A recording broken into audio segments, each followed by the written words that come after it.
kami meninggikan-Mu dengan segenap hati kami.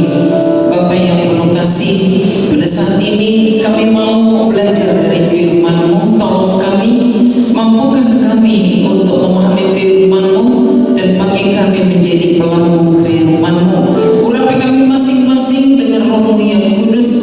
Berikan hati yang tertuju kepada firman Tuhan. Urapi hamba-Mu, pakai hamba-Mu untuk menyatakan kebenaran-Mu. Dalam nama Tuhan Yesus kami sambut firman-Mu. Haleluya. Amin. Silakan duduk. Shalom bagi kita semua.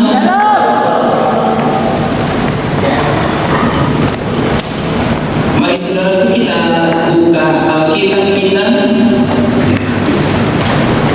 dari Kisah Rasul pasal 22.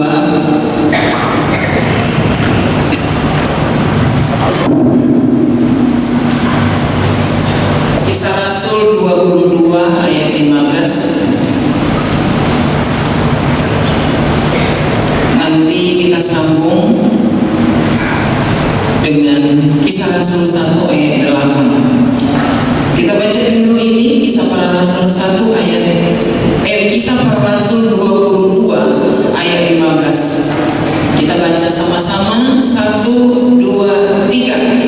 Sebab engkau harus menjadi saksinya terhadap semua orang tentang apa yang kau lihat dan yang kau dengar. Ya, Kisah Rasul 1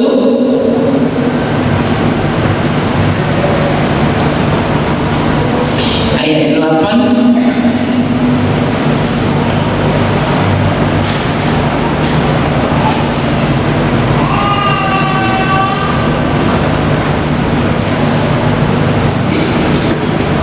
Kisah Para Rasul 1 ayat 8. Kita baca lagi sama-sama, saudara. 1, 2, 3. Tetapi kamu akan menerima kuasa kalau Roh Kudus turun ke atas kamu, dan kamu akan menjadi saksiku di Yerusalem dan di seluruh Yudea dan Samaria dan sampai ke ujung bumi. Ya. Tema kita pada hari ini menjadi saksi Kristus. Masih hampir sama dengan tema KKR kita ini. Tema KKR kita kemarin yaitu aku berhutang. Ya, yaitu berhutangnya itu bukan berhutang duit, tetapi berhutang karena sudah diselamatkan. Jadi perlu untuk memberitakan Injil agar orang lain juga diselamatkan. Itu hutangnya, saudara, untuk menyelamatkan orang lain. Nah, saudara yang dikasihi Tuhan Yesus Kristus, kalau berbicara tentang saksi, saksi itu ada dua macam, saudara. Yang pertama adalah saksi melihat dengan mata kepala sendiri kejadian. Umpamakan di satu tempat itu ada kecelakaan dan saudara berada di situ. Itu saksi kecelakaan, saudara. Dan kita lihat dengan mata kepala kita sendiri. Yang kedua adalah saksi yang mengalami, mendengar, dan merasakan, saudara. Jadi kita ini bukan saksi mata kelahiran Yesus, kematian Yesus, dan kebangkitannya, bukan saksi mata.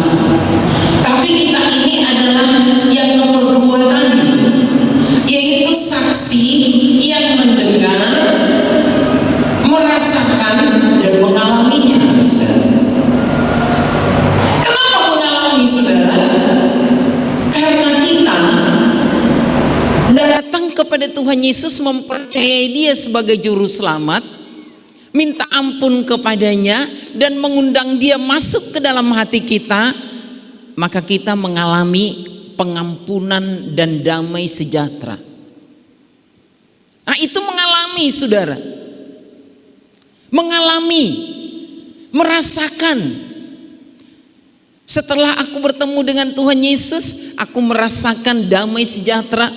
Setelah aku diampuni, aku merasa lega, aku merasa tenang, aku merasakan sukacita. Itulah saudara dan saya. Saksi yang kedua tadi, mendengar, mengalami, dan merasakannya. Nah, saudaraku yang dikasihi Tuhan Yesus Kristus, kalau ini tidak kita alami, saudara, memang sangat sulit untuk menjadi saksi Kristus, saudara. Karena apa yang mau diceritakan? Apa yang mau disampaikan, saudara? Harus mendengar, mengalami, dan merasakannya, saudara. Saudara yang dikasihi Tuhan, kita mau belajar dari Paulus bagaimana cara dia untuk menyaksikan, saudara. Yang kita baca tadi dalam Kisah Rasul 22 itu, saudara, adalah peristiwa di mana Paulus itu ditangkap, saudara. Ditangkap dan dia mau dihakimi rame-rame karena banyak rakyat, banyak warga yang menyaksikan. Tetapi di sana juga ada kepala pasukan, saudara, waktu dia ditangkap. Dan kita tahu Rasul Paulus ditangkap bukan karena kejahatan, tetapi karena dia memberitakan Injil. Nah, waktu Paulus ini, saudara, mau dihukum secara massal, saudara, kan kalau mereka itu bisa dilempari, ditonjok, dicabik-cabik, dan segalanya, dan seterusnya. Paulus ini minta waktu, saudara. Sebelum kalian menyiksa saya boleh nggak bicara? Luar biasa ya Paulus. Boleh nggak izinkan saya berbicara? Itu cara dia untuk bersaksi, saudara. Izinkan saya berbicara. Akhirnya kepala pasukan bilang, ya udahlah, izinkan aja. Nanti kita langsung hukum di sini, nanti jadi masalah juga untuk kita. Nah, mulai Paulus menceritakan, sebenarnya aku ini adalah orang Yahudi. Dan dia dikatakan bersaksi, bercerita dengan bahasa Ibrani. Terus orang yang di situ, lah, kok dia pakai bahasa Ibrani? Lah, dia orang kita dong. Ternyata dia orang kita. Jadi rupanya mereka menangkap itu karena banyak udah berita yang beredar, ini Paulus ini mengajar di rumah-rumah di bait Allah dan dia menentang bangsa kita. Jadi fitnah itu, padahal Paulus nggak pernah menentang itu, saudara. Tapi itulah yang dibilang halayak ramai. Karena itu ada kesempatan, tangkap dia, kita hajar habis-habisan. Nah, Paulus bersaksi bahwa saya adalah orang Yahudi. Dan saya sama seperti Anda tadinya adalah penganiaya anak-anak atau umat Tuhan Yesus. Saya itu penganiaya. Jadi udah banyak orang-orang yang mengikut Tuhan Yesus itu saya aniaya. Dia bercerita, saudara. Tetapi waktu saya mau ke Damsyik, di sana terjadi sesuatu. Aku bertemu dengan Tuhan dalam cahaya sampai aku tersungkur. Itu yang ada dalam Kisah Rasul 9. Kita semua udah tahu itu ya, gimana pertemuan Paulus dengan Tuhan. Di sana ada cahaya yang kulihat sampai membuat mataku tidak dapat melihat. Ada suara yang berkata, Saulus, Saulus, mengapa engkau menganiaya aku? Suara itu kedengaran tapi tidak terlihat wujud orangnya yang berbicara. Dan itu ada teman dia, saudara, yang menyaksikan. Paulus bukan sendiri, ada teman dia. Nah, temannya ini mendengar juga suara itu, tetapi nggak melihat siapa-siapa. Yang dilihat hanya cahaya. Dan ini diceritakan oleh Paulus. Tetapi waktu aku bertanya, siapakah engkau? Dia berkata, aku adalah Yesus yang kau aniaya itu. Dia ceritakan dengan rinci gimana pertobatan dia, saudara, gimana perjumpaan dia dengan Yesus, saudara. Paulus ini ceritakan dan semua halayak ramai mendengar. Dia menyampaikan hal itu, bagaimana perjumpaannya dengan Tuhan Yesus. Dan dia akhirnya dilayani oleh seorang anak Tuhan, yaitu Ananias. Dan dia dituntun oleh teman-temannya itu karena nggak bisa melihat, saudara. Dia ceritakan sampai dia dibaptis, saudara. Oleh Ananias itu dia tidak dapat melihat. Dan dikatakan, saudara, kita tahu Paulus itu 3 hari 3 malam baru bisa melihat, saudara. Itulah cara Paulus bersaksi. Saudara yang dikasihi Tuhan, bagaimana cara kita untuk bersaksi, saudara? Menjadi saksi Kristus. Tentunya yang pertama kita mau belajar dari cara Paulus ini bersaksi, saudara. Dia menceritakan bagaimana pertemuannya dengan Tuhan Yesus. Itu sangat penting. Dan itu adalah peristiwa nyata, bukan dibuat-buat, bukan ngada-ngada, tapi itu peristiwa nyata, saudara. Apa yang dialami oleh Paulus itu diceritakan dalam kesaksiannya, saudara. Nah, karena itu saudara yang dikasihi Tuhan, apa yang saudara alami setelah bertemu dengan Tuhan Yesus, itulah yang kita saksikan kepada orang lain. Mungkin dulu kita penuh dengan rasa gelisah, ada rasa takut, hampa. Tapi setelah Tuhan Yesus ada dalam hati kita, kita rasa damai, kita rasa tenang, ada sukacita, tidak takut lagi. Hidup kita rasa berarti. Nah, itu adalah kesaksian, saudara. Pengalaman nyata. Pengalaman nyata. Saya sebelum lahir baru, saya itu orangnya takut menjalani hidup, merasa hidup tidak berarti, dan saya kalau ada masalah mau bunuh diri melulu. Itu sebelum mengalami kelahiran baru. Dikit-dikit terdesak, kesulitan, masalah, ya udahlah mati aja deh. Tapi setelah mengalami lahir baru, dijamah oleh Tuhan Yesus, dipenuhi oleh kuasa Roh Kudus, ada semangat hidup. Tidak ada lagi keinginan untuk bunuh diri, saudara. Nggak ada. Kalau berat hidup, ya udah jalanin aja. Ya memang harusnya kelihatannya begini. Berat perjuangan, jalani aja. Kalau dulu sebelum dipenuhi oleh kuasa Roh Kudus, waduh, pengen mengakhiri hidup, saudara. Nah, itu adalah kesaksian nyata yang saya alami. Apa yang saudara alami? Apakah sama? Sebelum saudara diubah Tuhan Yesus dan setelah diubah Tuhan Yesus, sama aja? Waduh, susah kita bersaksi, saudara. Susah.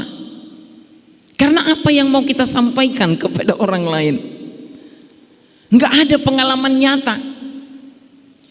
Dulu saya itu penakut, sekarang penakut, seterusnya penakut. Ya, itu bukan kesaksian, itu jadi batu sandungan bagi orang lain. Jadi sesuatu yang terjadi, yang kita alami setelah kita dijamah oleh Tuhan, setelah kita diampuni oleh Tuhan, terjadi perubahan dalam hidup kita. Itulah kesaksian, saudara. Dan itu yang perlu kita saksikan kepada orang lain. Kisah nyata perubahan hidup. Saudaraku, kita mendengar hamba Tuhan yang khotbah pada tanggal 29 di hari kenaikan. Dia menyaksikan bagaimana dia setelah bertemu dengan Tuhan, tadinya seorang pemakai narkoba yang hancur dikatakan 3 tahun, tetapi setelah dijamah oleh Tuhan, diampuni oleh Tuhan, dipenuhi oleh kuasa Roh Kudus, terjadi sesuatu perubahan dalam dirinya. Akhirnya dia, saudara, dia merasa hidupnya itu berarti, dia bermanfaat, dia berguna. Karena rata-rata pemakai narkoba itu adalah orang yang melarikan diri, saudara, dari kenyataan hidup. Tahu melarikan diri ya? Dia nggak bisa menerima hidup ini, dia tertekan, makanya dilarikan ke narkoba. Karena narkoba itu saudara, dikatakan itu menenangkan pikiran. Makanya dikatakan, pernah saya mendengarkan presentasi tentang pemakaian narkoba. Dikatakan narkoba itu seperti tangan kita ini mengelus kepala. Ayo tes, coba dielus kepalanya masing-masing. Coba dielus kepalanya, jangan takut, orang kepala sendiri. Enak enggak? Enak. Enak. Nah, seperti itulah narkoba, menenangkan saudara. Tapi sesaat, habis itu hilang lagi, kesal lagi, kecewa lagi, marah lagi, saudara. Makanya dikatakan oleh yang presentasi itu, jadi orang tua sering-seringlah elus kepala anakmu. Apalagi dari kecil dielus gini. Tapi memang kenyataan saudara, kita dipangkas rambut juga bawaannya ngantuk, karena kepala kita dipegang-pegang kan. Kalau nggak percaya buktikan aja. Orang bisa tidur loh di tukang pangkas karena kepalanya dipegang-pegang. Nah, seperti itulah caranya narkoba. Jadi rata-rata orang pemakai narkoba yang merasa hidupnya tidak berarti, tidak berguna, putus asa, sehingga pelariannya ke narkoba, saudara. Karena dia akan mengelus kepalanya, mengelus dadanya, akhirnya dia merasa nyaman. Tidur nyenyak, lupa masalah, lupa dirinya tidak berguna. Setelah habis reaksi obat, kambuh lagi, saudara. Nah, hambanya itu saudara, setelah dia dijamah oleh Tuhan, dipulihkan oleh Tuhan, dia merasa hidup dia berarti, merasa hidup dia berguna, dia mengabdikan hidupnya melayani Tuhan, saudara. Aku mau berguna bagi Tuhan. Aku mau menjadi saksi Tuhan. Aku mau menyatakan kemuliaan Tuhan kepada banyak orang. Itu kesaksian yang hidup, saudara. Karena kisah nyata seperti yang dialami Paulus. Aku bertemu dengan Tuhan Yesus dengan cahaya. Dia berbicara, Saulus, Saulus, mengapa engkau menganiaya aku? Dan akhirnya aku bertanya, siapakah engkau? Aku adalah Yesus yang kamu aniaya. Dan itulah yang kita baca tadi, bangunlah kamu adalah saksiku. Kesaksian yang dialami, peristiwa nyata yang dialami, saudara. Jadi diceritakan kepada orang lain, diceritakan Paulus kepada halayak ramai pada waktu itu, saudara. Ya kan? Dan mereka mendengar. Kesaksian itu saudara membuat, ternyata dia ini tadinya penganiaya pengikut Tuhan Yesus, tapi sekarang dia pemberita Tuhan Yesus. Ada sesuatu, pasti itu berbicara dan mengubah pikiran mereka, saudara. Karena kesaksian itu adalah bisa mengubah orang yang mendengar dan tertarik untuk mengenal Tuhan kita Yesus Kristus, saudara. Jadi bersaksi dengan menceritakan latar belakang dan perubahan yang terjadi dalam hidup kita. Dan yang kedua, saudaraku, menjadi saksi ini harus semakin mengenal Tuhan Yesus lebih dalam. Mengenal Tuhan Yesus lebih dalam. Karena apa, saudara? Pada saat orang bertanya, emang siapa Yesus itu? Dia kan hanya nabi. Kita bisa jelaskan, saudara. Kita bisa jelaskan. Kalau kita nggak mengenalnya lebih dalam, nanti kita, iya ya, aku juga nggak tahu siapa dia ya. Orang lain akan bingung mendengar saudara. Jadi harus kita bisa menjelaskan siapakah Tuhan Yesus yang kita percayai, yang kita sembah itu, yang sudah mengampuni kita, yang sudah menyucikan kita, yang sudah memberikan kita damai sejahtera. Kita harus mengenal dia, saudara, supaya kita menjadi saksi yang efektif bagi orang lain, saudara. Jadi gali lagi firman Tuhan. Jangan, siapa Tuhan Yesus? Yang saya tahu dialah juru selamat. Sudah habis. Ya jangan hanya begitu. Ya kan? Kemarin saya ditanyain anak sekolah, anak kelas 6 SD, anak sekolah Rahmani yang saya bawa ke Bukit Doa. Karena saya jelaskan firman Tuhan, mengenal Tuhan Yesus lebih dalam. Mereka bertanya, Bu, gimana menghadapi orang yang mengatakan Yesus itu hanyalah nabi?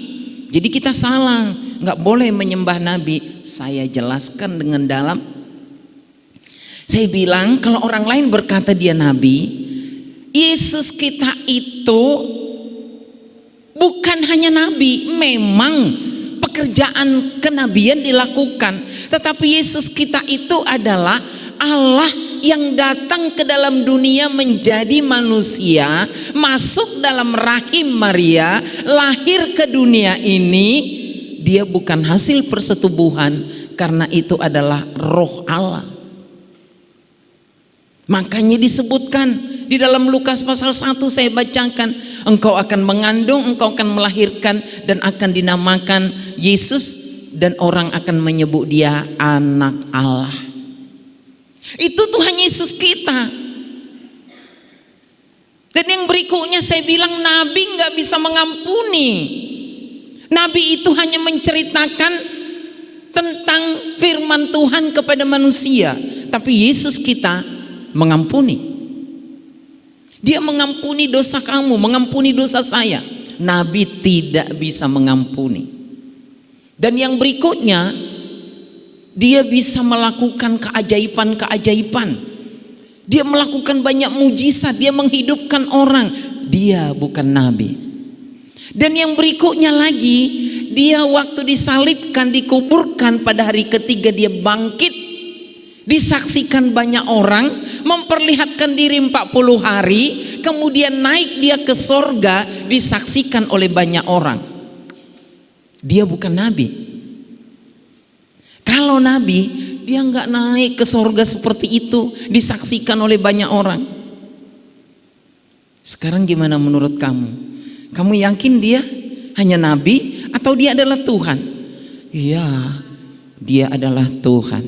Amin saudara. Iya dong, ini kesaksian kita. Harus kita pertegas kepada orang lain.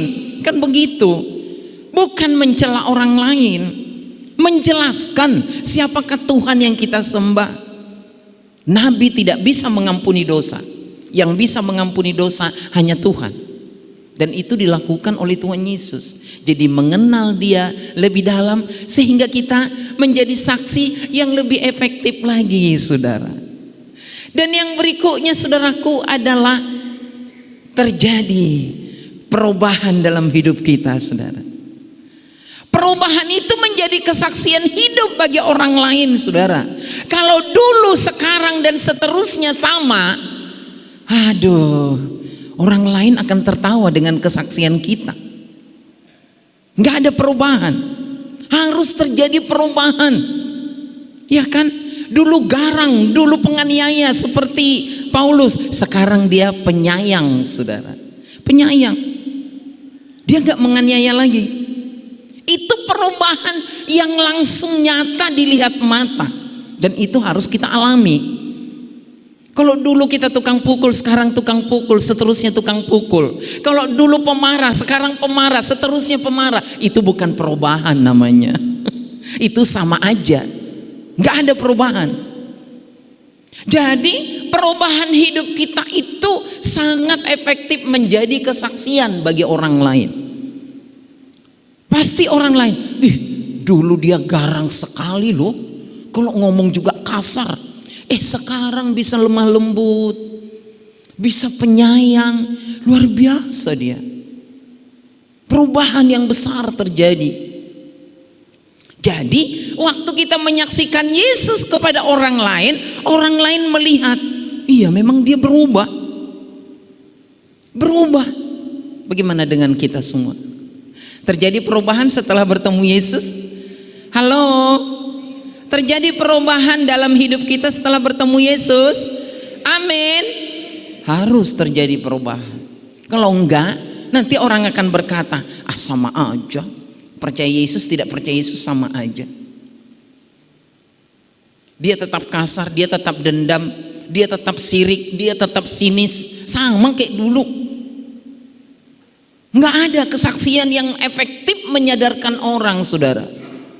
Dia sekarang adalah orang yang baru dalam Tuhan. Dia beda dengan waktu sebelum dia mengenal Tuhan Yesus. Sekarang dia penuh kasih, sekarang dia bisa mengampuni, sekarang dia bisa memaafkan, dia bisa menerima orang. Dia nggak tega menyakiti orang. Dia berusaha untuk berbuat baik kepada semua orang. Wow, makanya jadinya bersaksi dengan efektif melalui perbuatan yang sudah berubah. Jadi perubahan itu sangat penting dalam hidup kita. Kalau dulu pembohong ya sekarang jangan pembohong lagi. Kalau dulu suka curang ya sekarang jangan curang, jujur apa adanya. Kan begitu, terjadi perubahan. Karena itu akan langsung dilihat orang, saudara.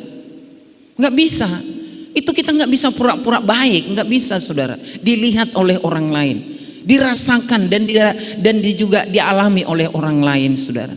Karena itu marilah kita menjadi saksi Kristus yang efektif. Melalui yang pertama tadi menceritakan latar belakang dan pertemuan kita dengan Tuhan Yesus.